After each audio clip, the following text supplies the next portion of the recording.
Hello friends, welcome to your next lecture of 12th economics. 12th economics के syllabus में second chapter हम देख रहे हैं, चैप्टर 2 यूटिलिटी एनालिसिस। और अभी तक के सेशंस में हमने इसका सारा कंसेप्चुअल पार्ट कंप्लीट कर लिया है। आज के सेशन में इसके आखिरी जो 2 टॉपिक है वो हमारे कंप्लीट होंगे और इस टॉपिक के साथ फिर ये आपका पूरा चैप्टर कंप्लीट हो जाएगा। आज के टॉपिक्स में basically significance of the law of diminishing marginal utility and एक और टॉपिक जो दिया है, relationship between marginal utility and price. वैसे हम इनडायरेक्टली ये पार्ट देख चुके हैं जब हमने कंज्यूमर सरप्लस की थ्योरी देखी थी, थोड़ा एक्स्ट्रा ज्ञान के लिए, तब हमने इसको डिस्कस किया हुआ था कि एग्जैक्टली ये रिलेशंस क्या होते हैं। बट स्टिल आपको टेक्स्ट बुक में थोड़ा अलग तरीके से प्रेजेंट किया हुआ है, तो वो क्या है वो आज हम डिस्कस करेंगे। और आज के इस डिस्कशन के साथ फिर आपका ये सेकेंड चैप्टर का पार्ट पूरा कंप्लीट हो जाएगा।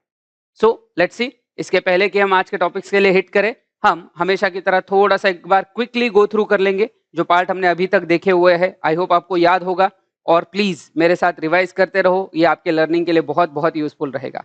सो सबसे पहला पार्ट जो हमने देखा था वो था फीचर्स ऑफ यूटिलिटी। उसमें 10 पॉइंट हमने देखे थे। Utility is a want satisfying capacity of a commodity, ये यूटिलिटी का डेफिनेशन है। और वो एग्जैक्टली क्या कौन कौन से फीचर्स उसमें होते हैं वो यहाँ दिया था। तो सबसे पहला फीचर फटाफट हम इसके थ्रू जाएंगे हम। सबसे पहला relative concept, second subjective concept, third ethically neutral concept, fourth fifth six ये डिफरेंसेस थे। तो फोर्थ पॉइंट था utility is different from usefulness, fifth utility is different from pleasure, six utility is different from satisfaction. तो ये 6 features देखे। फिर उसके बाद 7th फीचर जो हमने देखा था, utility measurement of utility is hypothetical, 8th utility is multipurpose, 9th utility is depend on intensity of want and last utility is a basis of demand. तो ये 10 पॉइंट देखे फीचर्स में। फीचर्स के बाद अगला जो क्वेश्चन था वो था टाइप्स ऑफ यूटिलिटी की एग्जैक्टली ये वांट सेटिस्फाइंग कैपेसिटी कौन कौन से तरीकों से मिल सकती है वो हमें दिया था। तो सबसे पहला था फॉर्म यूटिलिटी, जहां हम चीजों का साइज शेप स्ट्रक्चर बदलते हैं, प्रोडक्शन का पार्ट होता है। फिर उसके बाद देखा था place utility, change of place transportation की वजह से वो मिलेगा। फिर सर्विस यूटिलिटी, जहां पर्सनल स्किल्स यूज होते हैं। नॉलेज यूटिलिटी, जहां लोग जान लेते हैं कि प्रोडक्ट को कैसे यूज करना है। पोजीशन यूटिलिटी, जो ओनर्स को बायर्स को मिलता है। एंड सबसे आखिरी में है टाइम यूटिलिटी, जो स्टोरेज से मिलता है। तो ये 6 अलग अलग टाइप है यूटिलिटी के, form utility, place utility, service utility, knowledge utility, position utility and time utility. फिर उसके बाद आगे जाके हमने डिस्कशन किया था कंसेप्ट्स ऑफ यूटिलिटी के बारे में, जिसमें पहला था टोटल यूटिलिटी। सारे यूनिट्स मिला के जितना भी आपका टोटल एग्रीगेट यूटिलिटी होगा उसको बोलते हैं टोटल यूटिलिटी। सो अगर सिंपल वर्ड्स में भी एक्सप्लेन करना है, द टोटल यूटिलिटी, ध्यान से सुनो समझ लो, total utility is addition of all the utilities consumed by consumer from all the units. तो जितने भी यूनिट्स उसने कंज्यूम किए हैं उन सबका टोटल, अगर इंडिविजुअल्स वो सारे इनको हम अगर ऐड करके टोटल निकालते हैं तो हमें मिलता है टोटल यूटिलिटी। उन सिंगल यूटिलिटीज को या एक यूनिट वाली यूटिलिटी को हम बोलते हैं मार्जिनल। तो उन मार्जिनल्स को ऐड करो तो टोटल बनता है। तो फॉर्मूला भी उसका ऐसा ही था, अगर आप देखोगे स्क्रीन पे, तो total utility is summation of marginal utility, या total utility is equal to marginal utility of 1 + 2 + 3 till n, जो भी आखिरी रहेगा वहां तक। फिर उसके बाद आगे जाके अगर हम डिस्कस करें तो आता है मार्जिनल यूटिलिटी, ये फॉर्मूला है टोटल का। फिर उसके बाद आता है marginal utility. Marginal utility is the utility derive from the last unit, जो आखिरी एक सिंगल यूनिट है वहां से जो यूटिलिटी डिराइव्ड हुआ है उसको बोलते हैं मार्जिनल यूनिट। याद रखना, मार्जिनल कभी भी एक चीज की वजह से होता है। जैसे यूटिलिटी है तो एक यूनिट कंज्यूम करके आपको कितना यूटिलिटी मिला, दैट इज मार्जिनल यूटिलिटी। सो उसका भी फॉर्मूला फिर वैसे ही आया, दो टोटल्स को अलग करें सब्सिक्वेंट टोटल्स को तो मार्जिनल आता है। So marginal utility of any unit is equal to total utility of that unit minus total utility of n-1, मतलब प्रीवियस यूनिट। तो अगर हमें सपोज 10th यूनिट का मार्जिनल निकालना है तो 10th का टोटल माइनस 9th का टोटल, ऐसे हम मार्जिनल यूटिलिटी निकालते हैं। फिर इसी बेसिस पे हमें दिया गया था point relationship between total utility and marginal utility. अब हमने देखा था कि टोटल एंड मार्जिनल, सिर्फ टोटल और मार्जिनल, ये अगर देखे जाए तो ये यूनिवर्सल कंसेप्ट है। अगर इसमें पैटर्न है, जैसे मार्जिनल बढ़ता है तो एग्जैक्टली वैसा ही फर्क टोटल के साथ पड़ेगा। मतलब मार्जिनल कांस्टेंट है तो टोटल बढ़ेगा कांस्टेंट रेट से, मार्जिनल बढ़ रहा है तो टोटल बढ़ेगा इंक्रीजिंग रेट से। बट यूटिलिटी के केस में मार्जिनल यूटिलिटी कम कम होती है, डिक्लाइन होती जाती है, इवेंचुअली वो जीरो रीच करेगा और बाद में निगेटिव होगा। इसीलिए फिर टोटल यूटिलिटी, जब तक मार्जिनल डिक्लाइन हो रहा है और पॉजिटिव है तब तक टोटल यूटिलिटी बढ़ेगा एट अ डिमिनिशिंग रेट। फिर उसके बाद में जहां मार्जिनल यूटिलिटी 0 होगा टोटल यूटिलिटी मैक्सिमम, और जहां मार्जिनल यूटिलिटी निगेटिव जाएगा टोटल यूटिलिटी डिक्लाइन होगा। और यही चीज हमने relationship between total and marginal utility में पढ़ी थी। उसके लिए फिर हमने टेबल भी देखा था जहां पे हमने यूनिट्स देखे थे 7 यूनिट्स।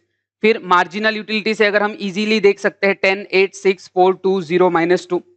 वही फिर अगर हम टोटल यूटिलिटी में अप्लाई करें तो टोटल जब एडिशन करते हैं तो 10, 18, फिर उसके बाद 18, 24, 28, 30, 30 एंड अगेन 28। तो ये सारे रिलेशन जो हम टोटल और मार्जिनल में देखते हैं वो यहाँ फुलफिल होंगे।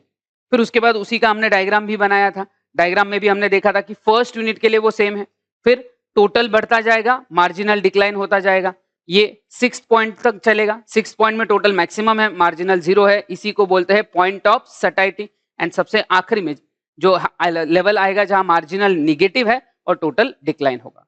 याद रखना जब भी टेबल एक्सप्लेन करने के लिए आएगा आपको ये बताना पड़ेगा कि एक्स एक्सिस पे क्या है, वाई एक्सिस पे क्या है। सो एक्स एक्सिस पे हम यूनिट्स ऑफ कमोडिटी लेते हैं, वाई एक्सिस पे मार्जिनल एंड टोटल यूटिलिटी। ये बहुत इंपॉर्टेंट होता है बिकॉज इकोनॉमिक्स सब्जेक्ट में आपको हर चैप्टर में, आगे के बहुत सारे चैप्टर्स में डायग्राम्स आएंगे और जहां पे आपको ग्राफ निकालना पड़ेगा।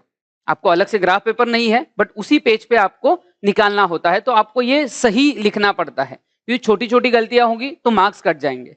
तो इसके लिए ये ध्यान रखना पड़ता है कि एक्स एक्सिस पे क्या है, वाई एक्सिस पे क्या है, इन सब चीजों का आपको अलर्ट अवेयर रहना पड़ता है और अगर आप मिस कर देते हो तो उसके मार्क्स कट जाते हैं।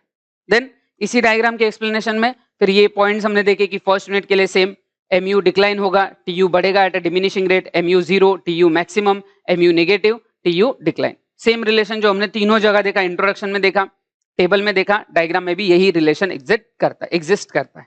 फिर इसके बाद जो आया वो है law of diminishing marginal utility, rather law of DMU के ही ऊपर ये टोटल यूटिलिटी या मार्जिनल यूटिलिटी का रिलेशन बेस्ड है। तो law of diminishing marginal utility simple words में अगर हम बात करें तो जैसे जैसे कंजम्पशन बढ़ेगा, बढ़ते हुए कंजम्पशन के साथ मार्जिनल यूटिलिटी कम होती है और उसका रीजन है इंटेंसिटी।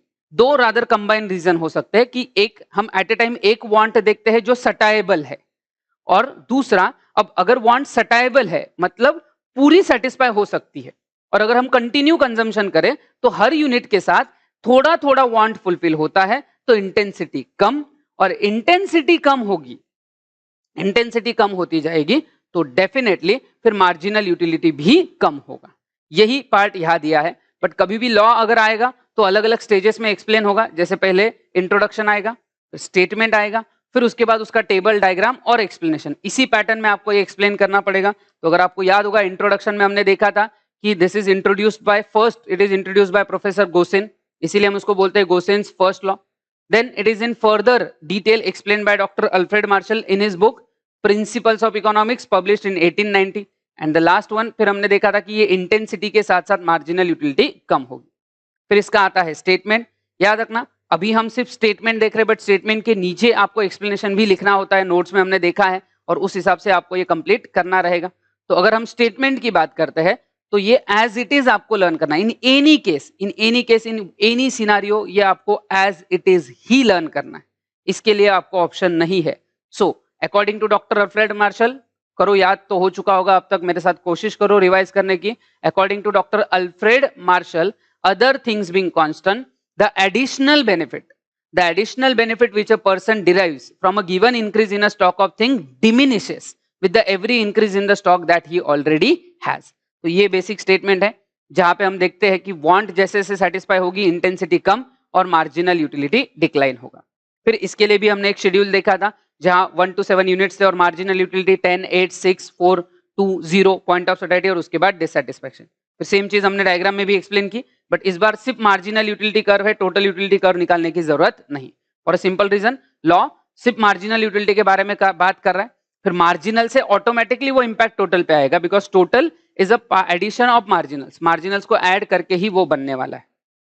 सो इस तरीके से ये डायग्राम हम एक्सप्लेन करते हैं कि कंजम्पशन बढ़ रहा है एक्स एक्सिस पे, पहले बात तो वो आएगी कि एक्स एक्सिस पे नंबर ऑफ यूनिट्स है, वाई एक्सिस पे मार्जिनल यूटिलिटी, कंजम्पशन बढ़ने के साथ ये कर्व डाउनवर्ड है। इसका मतलब जैसे जैसे एक्स एक्सिस पे यूनिट्स बढ़ रहे हैं वैसे वैसे वाई एक्सिस पे मार्जिनल यूटिलिटी कम होते जा रहा है, नीचे नीचे आएगा। और 1.6 पॉइंट जहां पे पॉइंट ऑफ सटाइटी है, मार्जिनल यूटिलिटी 0, और उसके बाद निगेटिव हो जाएगा और ये एरिया जो शेडेड एरिया है वो डिससैटिस्फैक्शन या डिसयूटिलिटी रिप्रेजेंट करेगा। तो ये जो पर्टिकुलर पार्ट है ये हमने देखा law of diminishing marginal utility. फिर आगे बढ़ेंगे, लॉ ऑफ डीएमयू के बाद हमने देखे उसके अजम्पशंस में टोटल 9 पॉइंट्स देखे हुए थे, फटाफट गो थ्रू करेंगे। सबसे पहला देखा था rationality, second cardinal measurement, cardinal measurement के बाद थर्ड पॉइंट हमने देखा था homogeneity, fourth continuity, fifth reasonability, reasonable size होना चाहिए, sixth constancy, other things being constant, taste preferences etcetera consumer के कांस्टेंट होने चाहिए। फिर सेवेंथ पॉइंट देखा था divisibility, eighth single want, and last point हमने देखा था constant marginal utility of money. तो ये थे assumptions of law of diminishing marginal utility. फिर इन assumptions के अलावा exceptions to the law of DMU हमने देखा था, law of diminishing marginal utility के एक्सेप्शन। नाउ पहले तो हमने ये समझा था कि एक्सेप्शन मतलब जहां रूल्स फॉलो नहीं होंगे। अब लॉ ऑफ डीएमयू के हिसाब से कंजम्पशन के साथ मार्जिनल यूटिलिटी कम होनी चाहिए, बट अगर ऐसी सिचुएशंस जहां कंजम्पशन के साथ साथ मार्जिनल यूटिलिटी भी बढ़ रही है तो वो कहलाएंगे एक्सेप्शंस। बट डीएमयू के केस में there is no real exceptions, because exceptions real में होने के लिए सारे एजम्पशंस के साथ वो प्रूव होना चाहिए कि ये एक्सेप्शन है। बट जितने भी एग्जांपल्स इसके एक्सेप्शंस के लिए दिए जाते हैं उन सब में कोई ना कोई एजम्पशन मिसिंग है, और इसीलिए हम बोलते हैं कि इसके लिए कोई रियल एक्सेप्शन नहीं है। जैसे अगर हम पहले बात करें हॉबीज, तो हॉबीज में हमने देखा था कि होमोजिनिटी, कंटिन्यूटी ये इशू होता है। सेकेंड हमने देखा था माइजर में इररेशनल बिहेवियर है। फिर थर्ड पॉइंट हमने देखा था addiction, again irrational behaviour. Fourth देखा था पावर, इररेशनल बिहेवियर, क्यों रियल नहीं है ये भी आना चाहिए। फिर उसके बाद है मनी मनी का तो एक्चुअली मार्जिनल यूटिलिटी भले जीरो ना हो बट डिक्लाइन होता है, रिच के लिए मनी का यूटिलिटी कम, पुअर के लिए ज्यादा। फिर सिक्स्थ पॉइंट जो हमने अगला देखा था वो था रीडिंग, यहाँ पे भी होमोजिनिटी और कंटिन्यूटी का इशू है, and same with the music. तो ये जो सारी चीजें हैं ये है एक्सेप्शंस, बट ये रियल एक्सेप्शंस नहीं है। स्क्रीन पे है, कल ही हमने देखा है, याद रखने की कोशिश करना। सबसे पहला था आपका hobbies, second माइजर, third addiction, fourth point जो हमने यहाँ डिस्कस किया वो था power, fifth money, sixth reading, and last music. फिर हमने देखे थे क्रिटिसिज्म्स या limitations on the law of DMU की कुछ लिमिटेशंस है, जैसे अनरियलिस्टिक एजम्पशन, सारे के सारे एजम्पशंस एक साथ रियलिटी में होना, जैसे कंटिन्यूटी, डिविजिबिलिटी, होमोजिनिटी सब कुछ सेम है, एक के बाद एक फटाफट कंज्यूम हो रहा है, प्रॉपर रीजनेबल साइज में अवेलेबल ही है, ऐसा सारे के सारे ये एजम्पशंस एक साथ फुलफिल होना काफी अनरियलिस्टिक होता है। फिर सेकेंड कार्डिनल मेजरमेंट, बहुत सारे जो क्रिटिसाइज करने वाले लोग हैं उनके हिसाब से तो ये पॉसिबल ही नहीं है। Third point indivisibility of goods, जहां गुड्स डिविजिबल नहीं है वहां ये लॉ अप्लाई करना मुश्किल होगा। Then constant marginal utility of money, money का मार्जिनल यूटिलिटी कांस्टेंट नहीं रख सकते। एंड सबसे आखिरी पॉइंट जो हमने यहाँ डिस्कस किया था वो था सिंगल वांट। इन रियलिटी किसी भी कंज्यूमर को एट ए टाइम सिर्फ एक ही वांट फुलफिल करना होता है, ऐसा नहीं, बहुत सारे मल्टीपल वांट्स उसको फुलफिल करने हैं। तो ये इस लॉ का क्रिटिसिज्म या लिमिटेशंस है। तो ये सारा पार्ट अभी तक हम देख चुके हैं, पिछले 9 सेशंस में हमने ये सारा डिस्कस किया है, पिछले 12-13 मिनट में हमने इसको रिवाइज भी किया है। याद रखना जब ये रिवीजन चलता है तो लेक्चर्स आगे करके भागो मत, इसके साथ खुद को टेस्ट करो कि आपको ये चीजें याद है या नहीं है, तभी ये आपके लिए हेल्पफुल रहेगी। फिर क्रिटिसिज्म्स के बाद अब हम अगले टॉपिक की तरफ बढ़ने वाले हैं और वो है सिग्निफिकेंस ऑफ द लॉ का सिग्निफिकेंस हम देखने वाले हैं, एंड फिर आगे रहेगा उसका जो relation between marginal utility and price. तो ये 2 छोटे से ही टॉपिक है, रादर इसमें से जो रिलेशन वाला पार्ट है वो हमारा ऑलरेडी हो भी चुका है। अगर आप में से किसी ने पढ़ने के एफर्ट लिए होंगे तो आपको समझ गया होगा, मैंने कल भी इंडिकेट किया था आपको पिछले सेशन में कि आपको पढ़ना चाहिए। See significance of the law. Now significance का मतलब ही होता है इंपॉर्टेंस। तो ये भी ध्यान रखना कि अगर कभी क्वेश्चन ऐसा आया importance of law of DMU तो ये मत बोलना कि सिखाया नहीं, सिग्निफिकेंस को ही हम बोलते हैं importance. In spite of criticisms, the law of diminishing marginal utility is very popular and an important law in economics because of its universal application. पहली चीज जो वो वहां बोल रहे हैं वो है यूनिवर्सल एप्लीकेशन। यूनिवर्सल एप्लीकेशन इसीलिए because there is no real exception, कोई रियल एक्सेप्शन ही नहीं है उसको, इसीलिए हम बोलते हैं कि ये यूनिवर्सली एप्लीकेबल है।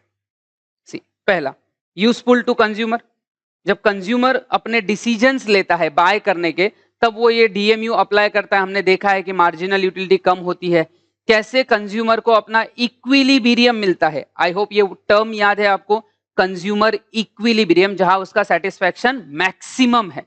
और वो कहां पे आता है, जहां मार्जिनल यूटिलिटी और प्राइस इक्वल है। तो इस टाइप का जो जजमेंट होता है कंज्यूमर अपने डिसीजंस में, सो दैट उसका सेटिस्फैक्शन मैक्सिमम हो, यहां पे ये डीएमयू वो अप्लाई करता है। This law creates awareness among the consumers to obtain maximum utility from the limited resources it is necessary to diversify the consumption। तो कैसे वो कंजम्पशन डाइवर्सिफाई करते हैं, कैसे वो डिसाइड करते हैं कि कौन सी चीज कहां खर्च करनी है, कौन सी चीज पे कितने पैसे खर्च करने हैं, इसमें डीएमयू का रोल है। Second, useful to government. अब गवर्नमेंट भी जब अपने टैक्सेशन पॉलिसीज बनाता है या अपने सब्सिडीज वगैरह डिसाइड करता है, उस वक्त इसका एप्लीकेशन है, पढ़ेंगे। The law is useful to government in framing various policies such as progressive tax policy, पढ़ेंगे हम ये क्या है, trade policy, pricing policy etcetera. This way the government not only generates the public finance but also tries to reduce the inequalities in the country. अब ये समझने की कोशिश करो, ये जो भी सेंटेंस लिखा है ना कि जनरेट्स द पब्लिक फाइनेंस, मतलब उनके पास पैसा आता है और साथ ही साथ में इनइक्वालिटी भी रिड्यूस होती है वगैरह, वो कैसे, ये समझने के लिए आपको ये देखना पड़ेगा प्रोग्रेसिव टैक्स पॉलिसी। ये कंसेप्ट पे आपको थोड़ा फोकस करना पड़ेगा। Progressive tax sorry, progressive tax policy का मतलब होता है जितना ज्यादा इनकम उतना ज्यादा टैक्स लगाया जाएगा। जैसे अगर आपको इंडियन टैक्स सिस्टम में जब हम डायरेक्ट टैक्स की बात करते हैं, आगे जाके हमें पब्लिक फाइनेंस का चैप्टर आने वाला है जहां डायरेक्ट टैक्स, इनडायरेक्ट टैक्स, ये दोनों का डिफरेंस भी हम देखेंगे कि डायरेक्ट टैक्स क्या होता है, इनडायरेक्ट टैक्स क्या है। अभी के लिए ध्यान रखना कि डायरेक्ट टैक्स इनकम और वेल्थ पे लगाते हैं। तो अब किसी पर्सन का जितना ज्यादा इनकम होगा उतना ज्यादा टैक्स उसको लगाया जाएगा। फॉर एग्जाम्पल, अगर मैं आपको एग्जाम्पल दूं कि ये जस्ट जनरल एग्जाम्पल्स है, एक्चुअल टैक्स रेट्स हर साल फाइनेंस एक्ट में या बजट जो आता है हर साल उसमें बदलते रहते हैं। तो अभी सिर्फ एग्जाम्पल के लिए बोल रहा हूं मैं। से फॉर एग्जाम्पल, अगर किसी का income up to 3 lakh rupees है, 3 लाख रुपए तक है, तो गवर्नमेंट बोलता है कि हम उस पर टैक्स नहीं लगाएंगे। बट अगर इनकम 3 लाख रुपए से ज्यादा है, 3 लाख 1 रुपए से लेके 5 लाख रुपए तक अगर है, तो हम 10% टैक्स लगाएंगे। अगर किसी पर्सन का इनकम 5 लाख से ज्यादा है, से for example 5 lakh 1 rupees, 5 lakh 1 रुपए से लेके 10 लाख रुपए तक का इनकम है, तो हम 20% टैक्स लगाएंगे। और अगर किसी का इनकम 10 लाख से आगे जाता है और अबव 10 लाख, सिंपल यहीं पे खत्म करते हैं, अबव 10 लाख, तो 30% हम डायरेक्ट इनकम टैक्स लगाएंगे। ये मैं इनकम टैक्स के लिए एग्जांपल दे रहा हूं।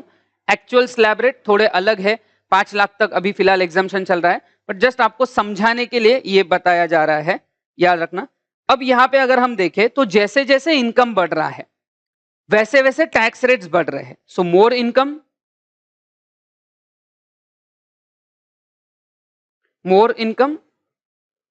मोर टैक्स, जितना ज्यादा इनकम उतना ज्यादा टैक्स। इस चीज को बोला जाता है प्रोग्रेसिव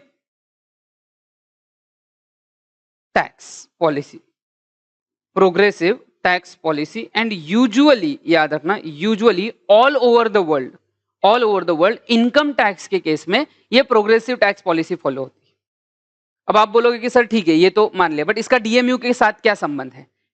बहुत ज्यादा है। सी, जब प्रोग्रेसिव टैक्स होता है तो जिसका ज्यादा इनकम है वो ज्यादा टैक्स पे करेगा। तो जो करोड़ों में कमा रहा है, जिसके लिए मनी की यूटिलिटी कम है, याद रखना हमने एक सिंपल सा प्रिंसिपल देखा था, रिच पर्सन के लिए मनी का यूटिलिटी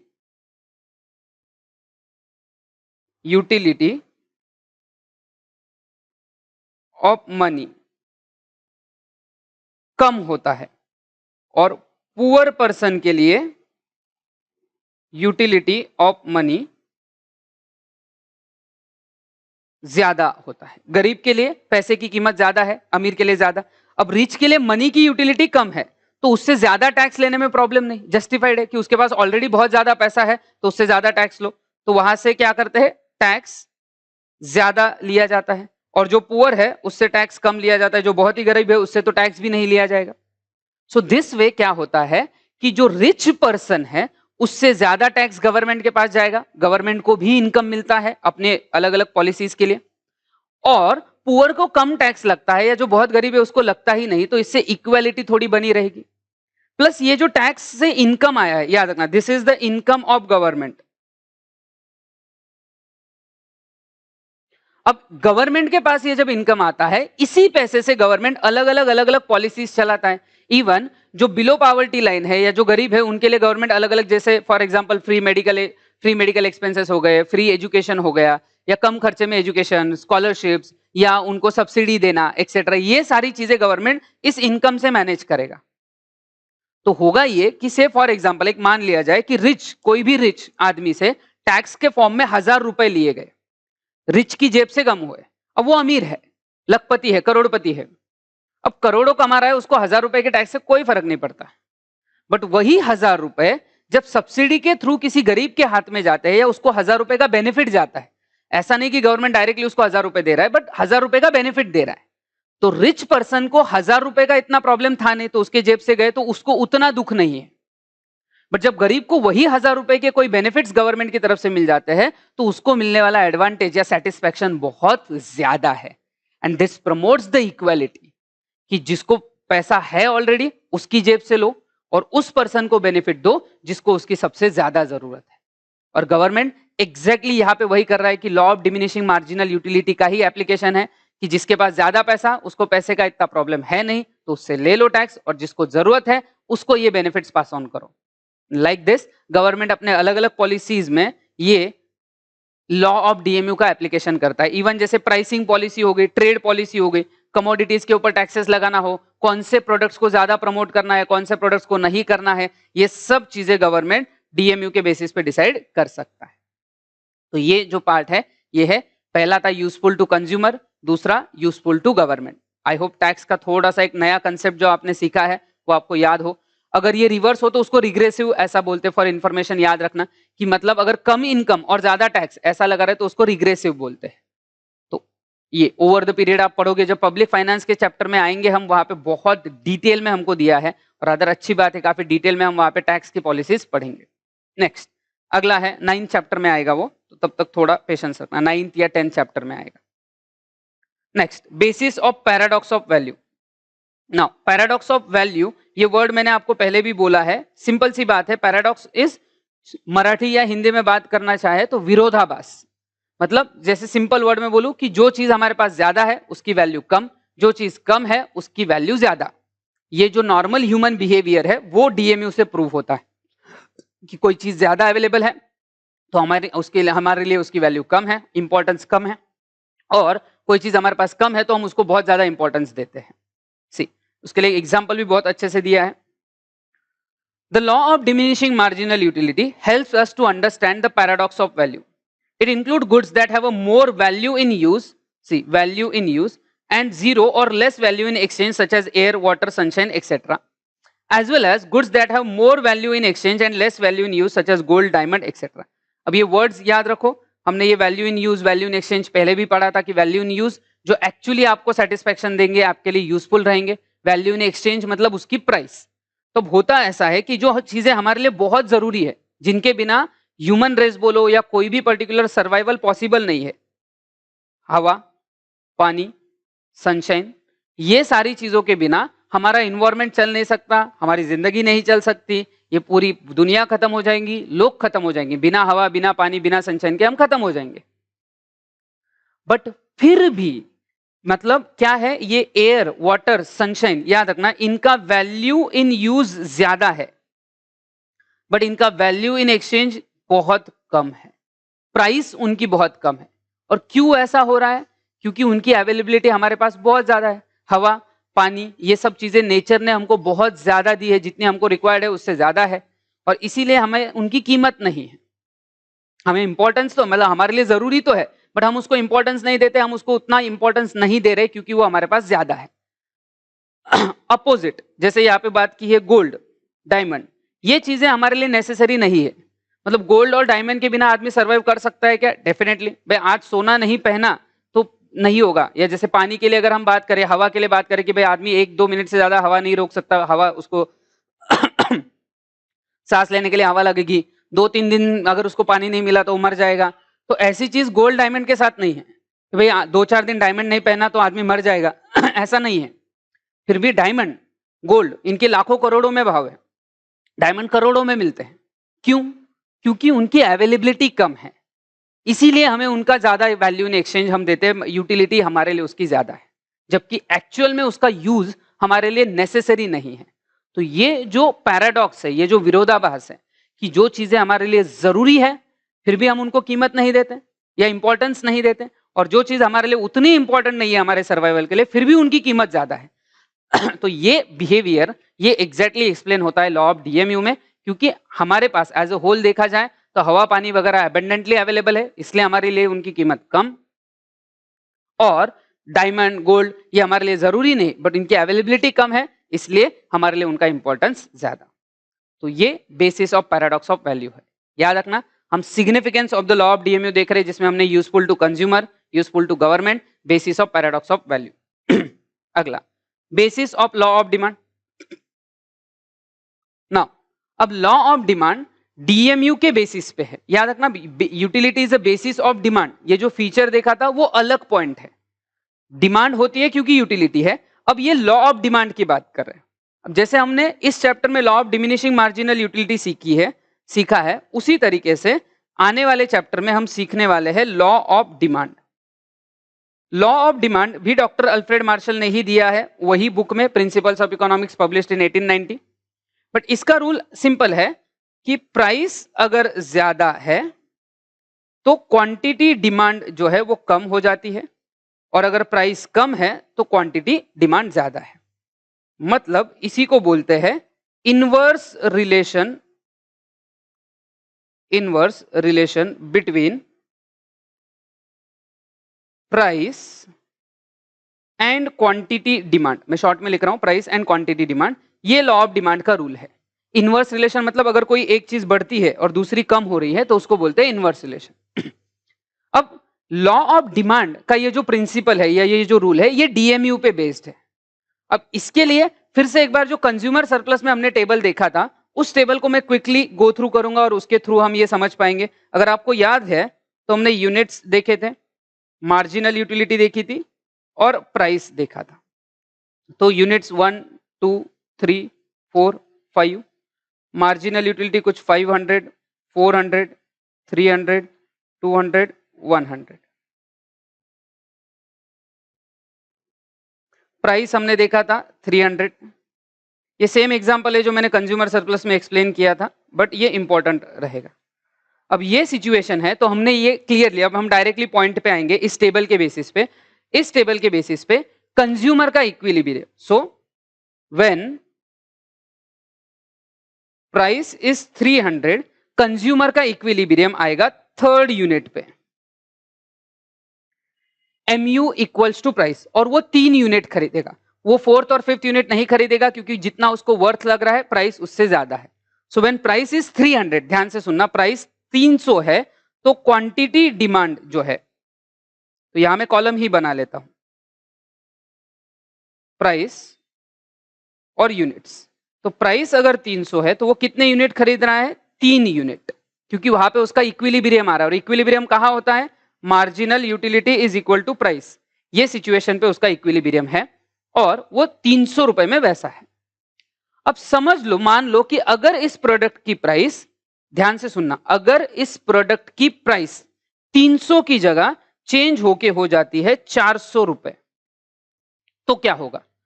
तो अब इक्विलिब्रियम 3 यूनिट पे नहीं आएगा। अब नया इक्विलिब्रियम जो आएगा वो आएगा सेकेंड यूनिट पे, यहां पे। बट याद रखना, ये मैंने कब बोला? अगर प्राइस 400 है तो 400 रुपए प्राइस अगर है तो इक्विलिब्रियम जो है वो सेकेंड यूनिट पे आएगा अगर प्राइस 400 है। फिर वो थर्ड फोर्थ नहीं खरीदेगा। याद रखना, अगर प्राइस 400 है तो वो थर्ड यूनिट नहीं खरीदेगा। थर्ड यूनिट उसको वर्थ कितने का लग रहा है? 300, और अब हम प्राइस कितनी ले रहे हैं? 400। तो थर्ड फोर्थ फिफ्थ ये यूनिट में उसको कोई इंटरेस्ट नहीं, क्योंकि जितना उसको वर्थ लग रहा है उससे ज्यादा मांग रहे हैं, तो उसका इक्विलिब्रियम कितने यूनिट पे आएगा? 2। तो अब अगर यहां पे आप ध्यान देते हो कि प्राइस कम हुई, सॉरी प्राइस बढ़ी 300 से 400, जब प्राइस बढ़ी तो क्वांटिटी डिमांड कम हो गया, प्राइस बढ़ा क्वांटिटी डिमांड कम, इनवर्स रिलेशन। यही चीज अगर हम प्राइस 100 रुपीज ले लेते हैं तो उसका इक्विलिब्रियम जो आएगा वो 5th यूनिट पे आएगा। mu इक्वल्स टू प्राइस, ये जो पॉइंट आएगा ये 5th यूनिट पे आएगा। तो अब अगर मैं इसको थोड़ा middle, mu equals to price, वो 5 यूनिट खरीदेगा क्योंकि उसका मार्जिनल यूटिलिटी और प्राइस वहां इक्वल हो रहा है, वहां उसको इक्विलिब्रियम है। अब अगर मैं इसको फिर से री एस्टेब्लिश करता हूं तो ध्यान रखना 300 रुपए हम मिडिल में ले रहे हैं, प्राइस अगर बढ़ती है 400, प्राइस 400 बढ़ती है तो जो 300 रुपए पे वो 3 यूनिट खरीद रहा था, 400 रुपए पे वो सिर्फ 2 यूनिट खरीद रहा है। मतलब प्राइस बढ़ रही है और क्वांटिटी डिमांड कम हो रही है। ऑन द अदर हैंड अगर 100 रुपीज प्राइस हो गई तो वो 5 यूनिट खरीद रहा है, प्राइस कम और क्वांटिटी डिमांड ज्यादा। तो ये जो पार्ट है ये लॉ ऑफ डिमांड का रूल है, याद रखना। Inverse relationship between price and quantity demand ये कहां दिया है? Law of demand. बट इसका बेसिस डीएमयू की थ्योरी से आता है। दोनों थ्योरीज डॉक्टर अल्फ्रेड मार्शल ने ही एक्सप्लेन की है, तो वो आसान है। सी, the law of demand is based on the law of diminishing marginal utility. According to law of demand, the quantity demand of a good rises with a fall in the price and fall with the increase in the price. तो price कम, demand ज्यादा. When a consumer purchases more and more units of a good, its marginal utility steadily declines.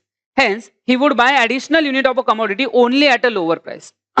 तो जैसे जैसे consumption बढ़ेगा marginal utility कम होगी, मतलब the amount of money जो वो पे करने के लिए रेडी है वो कम कम होता जाएगा। तो वो ज्यादा गुड्स तभी खरीदेगा जब प्राइस कम होगी, और अगर प्राइस बढ़ गई तो वो कम गुड्स खरीदेगा, कम यूनिट्स खरीदेगा। और इसी रीजन से मतलब जो डीएमयू है कि कम कम होती जाती है, कि मार्जिनल यूटिलिटी कम हो रही है, इसीलिए वो कम पैसे देने के लिए रेडी है। ये पर्टिकुलर प्रिंसिपल यहाँ पे आता है। So basis of law of demand. Next, useful to producer. Now producer मतलब कोई भी प्रोडक्ट बना के सेल करने वाले पर्सन को भी ये यूजफुल है जब वो अपनी प्राइस डिसाइड करता है। वो भी कंज्यूमर बिहेवियर को स्टडी करता है, देखता है कि कंज्यूमर क्या पे करने के लिए रेडी हो सकता है और उस हिसाब से वो अपनी प्राइसेस डिसाइड करता है। सी, द लॉ ऑफ डिमिनिशिंग, यहाँ पे पूरा ऐड होना चाहिए, the law of diminishing marginal utility. The law of diminishing marginal utility helps to understand the behavior of consumer in relation to their buying decisions. Producers can study this behavior in order to decide the prices of their product. In order to sell more quantities or increase profit margin, the concept of utility is useful. तो वो देखता है कि buyer कितना देने के लिए ready हो सकता है, अगर वो ज्यादा नहीं देने के लिए तैयार होगा तो वो वैसे पॉलिसीज बनाते हैं। हमने ये एग्जाम्पल भी देखे थे कंज्यूमर सरप्लस के टाइम पे। से एक नॉर्मल सब्जी वाले की अगर हम बात करें तो अगर आप उसको सब्जी का भाव पूछते हैं तो वो बोलता है 20 रुपए पाव, 60 रुपए किलो, 250 ग्राम के 20 रुपए और 1000 ग्राम 1 किलो के 60 रुपए। अब ये जो उसने बोला कि 20 रुपए मैं पाव दूंगा लेकिन एक पाव सब्जी मिल जाएगी, लेकिन 1 किलो के लिए आपको 60 रुपए में मिलेगी। ये जो उसने बोला इसलिए नहीं कि उसका मैथ खराब है, कि उसको मैथ्स नहीं आया है तो कि 80 नहीं बोला। ये उसको पता है कि कंज्यूमर को अगर ज्यादा खरीदना है तो वो ज्यादा खरीदेगा तो मार्जिनल यूटिलिटी कम हो जाती है, तो वो ज्यादा तभी खरीदेगा जब हम प्राइस कम करेंगे। तो प्रोड्यूसर भी ये कंज्यूमर बिहेवियर समझते हैं और उस बेसिस पे अपनी प्राइसिंग स्ट्रेटेजीज डिसाइड करते हैं, और इसीलिए हम ये बोल रहे हैं कि ये प्रोड्यूसर के लिए भी यूजफुल है ना। तो अगला जो पॉइंट है वो रिपीट हो गया, यूजफुल टू गवर्नमेंट, ये नहीं कंसिडर किया तो भी चलेगा। सो पॉइंट ये है कि सिग्निफिकेंस और importance of law of DMU में 5 पॉइंट्स हम देख रहे हैं। सबसे पहला, useful to the consumer. Second, useful to government. Third, basis of paradox of value. Fourth, basis of law of demand. And last, useful to producer. उसके बाद फिर अगला पार्ट है relationship between marginal utility and price. अब इसके पहले कि मैं आगे इसके बारे में रीड करूं, मैं आपको क्लियरली बता देता हूं कि एग्जैक्टली इसका कंक्लूजन क्या है, कि अगर marginal utility is greater than price है तो कंज्यूमर बाय करेगा एंड कंटिन्यू रहेगा उसका consumption. mu equals to price है तो वहां कंज्यूमर बाय करेगा और रुक जाएगा, यहां कंज्यूमर इक्विलिब्रियम रहेगा। एंड अगर marginal utility is less than price है तो वो बाय नहीं करेगा, नो बाइंग, कंज्यूमर प्रोडक्ट को नहीं खरीदेगा। ये एग्जैक्टली हमने कंज्यूमर सरप्लस में पढ़ा है, वही रिलेशंस वो एक्सप्लेन कर रहे हैं। एक दो एक्स्ट्रा टर्म आएंगे आपको, जैसे फॉर एग्जांपल जहां मार्जिनल यूटिलिटी ज्यादा है, प्राइस कम, उसको इंट्रा मार्जिनल यूटिलिटी बोलेंगे, जहां मार्जिनल यूटिलिटी ज्यादा है तो उसको एक्स्ट्रा बोला जाएगा, एक्सटर्नल। तो पढ़ेंगे हम कि क्या है ये कंज्यूमर सरप्लस का लेक्चर। अगर आपने अच्छे से देखा है, 8th लेक्चर था वो, अगर अच्छे 7th लेक्चर था आई गेस, तो अगर वो अच्छे से देखा है तो ये आपको समझ में आ जाएगा। इसमें सिर्फ एक छोटी सी ट्रिक उन्होंने अलग अप्लाई की है, वो हम देख लेंगे। Let us discuss the relation between marginal utility and price in order to understand the law of diminishing marginal, how the law of DMU forms the basis of law of demand. It is a perfect example of practical application of law of DMU. To understand the relation, it is essential to convert marginal utility in terms of money so that it can be compared with the market price. पूरे chapter में पहली बार वो MU और money को साथ में लेके आए। रादर ये टेक्स्ट बुक में पहले ही होना चाहिए था, जो कार्डिनल मेजरमेंट का पॉइंट है वहीं पे ये देना जरूरी है कि कैसे doctor Alfred martial marginal utility को मनी में काउंट करते हैं। बट स्टिल ठीक है, उन्होंने ये दिया कि हम MU और मनी को कंपेयर करेंगे। नाउ लेट्स अज्यूम, अब ये इंटरेस्टिंग है, 1 unit of marginal utility is equal to 10 rupees. अब इन्होंने मेजरमेंट थोड़ा बढ़ा दिया। हमने जब एग्जाम्पल देखा था तो हम डायरेक्टली देख रहे थे the amount of money a person is ready to pay. अब उन्होंने क्या बोला कि एक मार्जिनल यूटिलिटी मतलब 10 रुपए, तो उसको उन्होंने मेजरमेंट लगा दिया। जैसे हम बोलते हैं कि भाई इतना ग्राम इक्वल्स टू इतना किलोग्राम या लीटर इक्वल्स टू मिलीलीटर, उस टाइप से उन्होंने उसको एक मेजरमेंट दे दिया कि एक मार्जिनल यूटिलिटी मतलब 10 रुपए। वो डायरेक्टली ऐसा भी बोल सकते हैं कि भाई 10 रुपए मतलब जितना भी मार्जिनल यूटिलिटी उतना पे करने के लिए रेडी है, या जितना पे करने के लिए रेडी है उतना मार्जिनल यूटिलिटी है, बट यहां उन्होंने मेजरमेंट लगाया। Market price is 50, number of units, marginal utility, फिर एक कॉलम, ये टेबल आपको याद रखना पड़ेगा अगर ये क्वेश्चन आता है तो। नंबर ऑफ यूनिट्स 6 दिए हैं, marginal utility of commodity X 10, 8, 7, 5, 3, 1, तो मार्जिनल यूटिलिटी कंटिन्यूअसली कम हो रहा है, 10, 8, 7, 5, 3, 1। नाउ अब यहां एक नया कॉलम है MU in terms of money. अब उन्होंने क्योंकि मेजरमेंट दिया कि एक मार्जिनल यूटिलिटी मतलब 10 रुपए, इसीलिए यहां पे ये मल्टीप्लीकेशन आया। कैसे आया वो भी बता देता हूं मैं। 10 इंटू 10 100, 10 इंटू 8, 10 इंटू 7, इस तरीके से कि उन्होंने एक यूटिलिटी को 10 रुपए कंसीडर किया। ऐसा नहीं करते तो भी चलता, वो डायरेक्टली बोलते हैं कि 100 रुपए देने के लिए रेडी है, 80 रुपए देने के लिए रेडी है, 70 देने के लिए रेडी है। यही मार्शल ने बोला था, मार्शल ने डायरेक्टली यही बोला था कि द अमाउंट ऑफ मनी, आप कितना देने के लिए रेडी हो, 100 रुपए, तो वो 100 रुपए की मार्जिनल यूटिलिटी है। 80 रुपए देने के लिए 80। But with due respect to the authors of this particular table, ये चीज उन्होंने इस तरीके से प्रेजेंट की है, वो गलत नहीं है बट थोड़ा कॉम्प्लिकेटेड है। 10 इंटू 5, 10 इंटू 3, 10 इंटू 1। तो बेसिकली ये वो पैसा देने के लिए रेडी है। दिस कॉलम दैट 100, 80, 70, 50, 30 रिप्रेजेंट्स कि कितने पैसे वो देने के लिए रेडी है, और प्राइस तो उन्होंने ऊपर लिखी थी 50।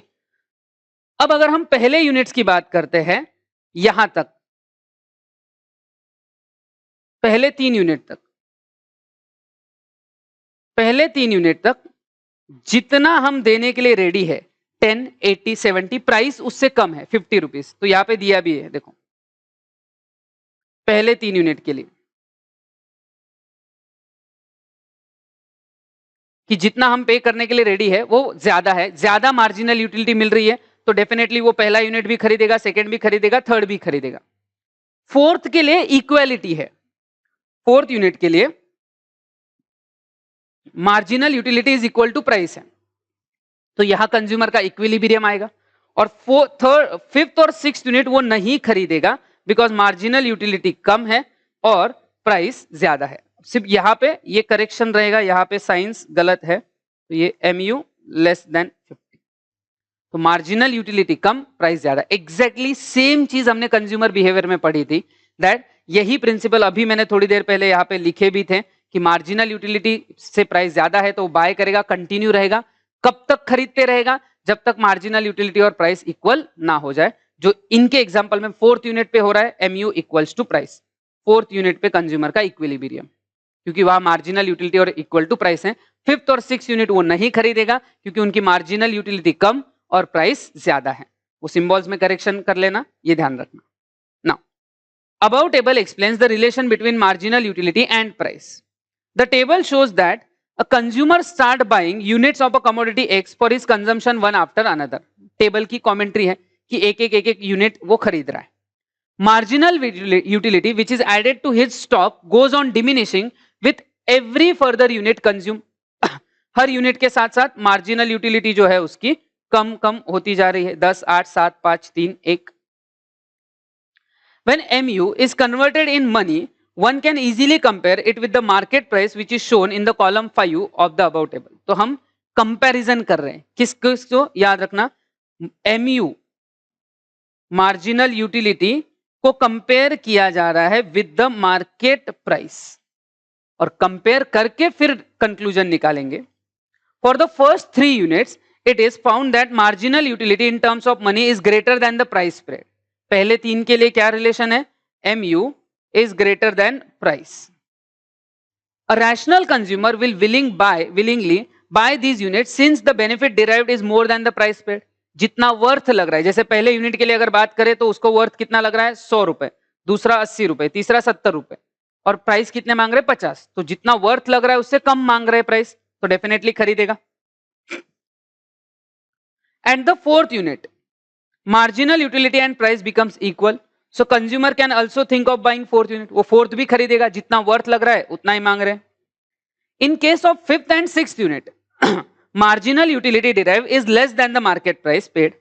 A rational consumer will not buy further once the equality between marginal utility and price is established. मतलब fourth पे वो equality आई, उसके बाद consumer उसको नहीं खरीदेगा, क्योंकि अगले units के लिए, ये जो fifth और sixth unit है उनके लिए मार्जिनल यूटिलिटी कम है और प्राइस ज्यादा।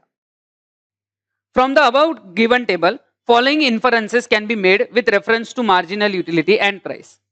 First, units which a consumer willingly buys MU is greater than the price called intra marginal units. जो पहले 3 यूनिट, इस टेबल के हिसाब से पहले 3 यूनिट जहां MU ग्रेटर देन प्राइस है वहां पे इंट्रा मार्जिनल यूनिट्स बोला जाएगा। Unit eight which becomes MU becomes equal with the market price is marginal unit, that is MUX equals to PX, where consumer equilibrium. And last, units which a rational consumer is not willing to buy and consume, where he has to pay more than MU, are called extra marginal units, जहां marginal units ज्यादा है। तो ये 3 terms हमने सिर्फ नए सीखे, rather consumer equilibrium हमने पहले ही सीखा था। 2 टर्म्स सीखे ज्यादा, कि मार्जिनल यूटिलिटी अगर प्राइस से ज्यादा है तो वो इंट्रा मार्जिनल यूटिलिटी हो गया। अगर इंट्रा मार्जिनल यूनिट्स वो first, second, third, fourth unit consumer equilibrium वाला है, मार्जिनल यूनिट जिसको बोलेंगे। एंड लास्ट वाला यूनिट जो है वो एक्स्ट्रा मार्जिनल बोला उसको, फोर्थ और फिफ्थ वाले को, क्योंकि मार्जिनल यूटिलिटी कम थी, प्राइस ज्यादा। तो ये पर्टिकुलर प्रिंसिपल यहाँ पे आता है। Thus, a rational consumer attains equilibrium where MU is equal to PX. This relation between marginal utility and price is paved way for a law of demand. इसी चीज से लॉ ऑफ डिमांड का logic बना है जो हमने थोड़ी देर पहले सीखा। तो इसीलिए क्योंकि कंज्यूमर सरप्लस सीखना जरूरी था, अदरवाइज ये पार्ट होना चाहिए था अलग से, और वही नॉर्मली होता है, बट यहाँ थोड़ा अलग प्रेजेंटेशन है तो वो हमने देखा। सिर्फ 1-2-3 एडिशनल टर्म्स जो है वो याद रखना, कि जहां मार्जिनल यूटिलिटी और ज्यादा है प्राइस कम, वहां तक हम उसको बोलते हैं इंट्रा मार्जिनल यूनिट्स, उन यूनिट्स को। फिर MU इक्वल्स टू प्राइस जो आता है वो मार्जिनल यूनिट है जहां कंज्यूमर इक्विलिब्रियम है, एंड जहां MU कम प्राइस ज्यादा उसको एक्स्ट्रा मार्जिनल यूटिलिटी बोलेंगे, जो कंज्यूमर नहीं खरीदेगा। तो ये पार्ट है आपका लॉ ऑफ DMU और उससे रिलेटेड पूरा मार्जिनल यूटिलिटी या यूटिलिटी एनालिसिस। बट ध्यान रखना, 2 मिनट सिर्फ ध्यान से सुनना है, जो बहुत जरूरी है। यूटिलिटी एनालिसिस जब हमने स्टार्ट किया था हमने देखा था कि ये 2 तरीके से आता है, कार्डिनल, एक ऑर्डिनल। तो कार्डिनल के लिए DMU का पूरा थ्योरी है, ऑर्डिनल के लिए आपको सिर्फ छोटा सा एक नोट दिया है। सी पढ़ रहा हूं मैं। 2 English economists J.R. Hicks and R.G.D. Allen were the main exponents of indifference method. It was evolved to supersede the cardinal utility analysis by Professor Marshall. Indifference curve analysis adopt the concept of ordinal utility. ये ordinal से जाता है।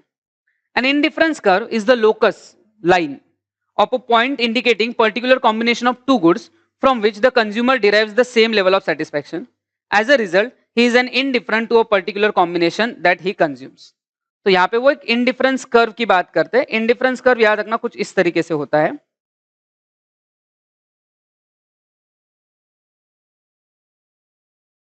ये indifference curve होता है and it shows, ये जो indifference curve वहां लिखा है, इट शोज, ध्यान से सुनना, indifference curve shows all those combination of two goods, मतलब यहां पे है गुड्स एक्स, यहां है goods Y, all those combination of two goods which gives equal satisfaction, जो सेम सेटिस्फैक्शन देंगे। यहां पे अगर आपने ये ए पॉइंट देखा, बी पॉइंट देखा, सी पॉइंट देखा, तो सब में मिलने वाला सेटिस्फैक्शन सेम है। ऐसे कर्व को बोला जाता है इंडिफरेंस कर्व। बस इतनी इंफॉर्मेशन आपको टेक्स्ट बुक में दी है और इंडिफरेंस कर्व के एनालिसिस के बारे में नहीं दिया है। पर ध्यान रखना, जैसे मैंने आपको पहले भी बोला कि इसी सिलेबस से आपके आगे के जो प्रोफेशनल एग्जाम जो है सीए, सीएस, सीडब्ल्यूए, उनके एंट्रेंस लेवल पे ये सब आता है, एक्चुअल टॉपिक होता है। तो अब यहाँ पे नीचे आप पहले भी शायद आपने पढ़ा ही होगा, 12th के अलावा सीए फाउंडेशन, सीएमए फाउंडेशन पे भी आता है। तो मैंने कुछ लिंक्स दी है। ये एनरिच नॉलेज जो हमारा यूट्यूब चैनल है, इस पे सीए फाउंडेशन के सिलेबस के लिए, सीए फाउंडेशन के सिलेबस के बेसिस पे इंडिफरेंस कर्व थ्योरी का मैंने एक्सप्लेनेशन किया है। बहुत बड़ा नहीं है, 5 लेक्चर्स है सिर्फ, और ये 5 लेक्चर्स में वो इंडिफरेंस कर्व थ्योरी एग्जैक्टली क्या है, कैसे आपको समझनी है, क्या उसका पार्ट रहेगा, ये सब मैंने आपको ये 5 लेक्चर्स में कवर करके दिया है। तो ये सारे लिंक्स अवेलेबल है। इवन थोड़ा नया सिस्टम अपडेट करे, जब ये नोट्स आपके सामने प्रिंट रहेंगे, तो अगर आपको लिंक टाइप नहीं करना होगा, पीडीएफ में है, तो आप उस पर क्लिक करके जा सकते हो। अगर आपके सामने जब नोट्स प्रिंट रहेंगे, आपको लिंक पे क्लिक तो नहीं करने को मिलेगा, आप क्यूआर कोड स्कैन करो, वो यूट्यूब पे लेके जाएगा। पॉइंट ये है कि ये लिंक्स जो है ये इंडिफरेंस कर्व थ्योरी के लिए दिए हैं, जो ऑर्डिनल का पार्ट है। जैसे डिटेल में कार्डिनल मैंने आपको पढ़ाया, 12th के सिलेबस में ऑर्डिनल की डिटेल नहीं, सिर्फ इतना बोल दिया है कि ऑर्डिनल यूटिलिटी के लिए हिक्स एंड एलन इन्होंने इंडिफरेंस कर्व थ्योरी बनाई है। और इंडिफरेंस कर्व क्या होता है, तो all indifference curve shows all those combination of two goods which gives equal satisfaction, that's it. इससे ज्यादा आपको कुछ दिया है नहीं 12th के सिलेबस में, बट ये आगे काम आता है। एंड एनी हाउ, जो मैंने बोला कि एनरिच नॉलेज के यूट्यूब चैनल पे ये लेक्चर्स वैसे भी ओपन है, तो आपका अगर और फायदा होता है तो आप ये डेफिनेटली पढ़ सकते हो। तो 12th के साथ साथ ही आपके लिए फाउंडेशन की भी एक और टॉपिक की प्रिपरेशन हो जाएगी, जो दोनों में यूटिलिटी, मार्जिनल यूटिलिटी वाला तो कॉमन है ही, बट इंडिफरेंस कर्व वाला जो यहाँ पे नहीं दिया है वो भी आपका प्रिपेयर हो सकता है। तो ये लेक्चर्स आप देखो और इनका बेनिफिट ले सकते हो। सो ये है आपका चैप्टर 2 यूटिलिटी एनालिसिस। इसके टोटल हमने 9-10 लेक्चर्स पूरे देखे हैं, और इन 10 लेक्चर्स के साथ हमारा ये पूरा पार्ट कंक्लूड होता है। आई होप आपको ये समझ में आया होगा। ये सारी चीज़ें आप देखिए और डाउट्स के लिए कांटेक्ट कीजिए। Thank you very much.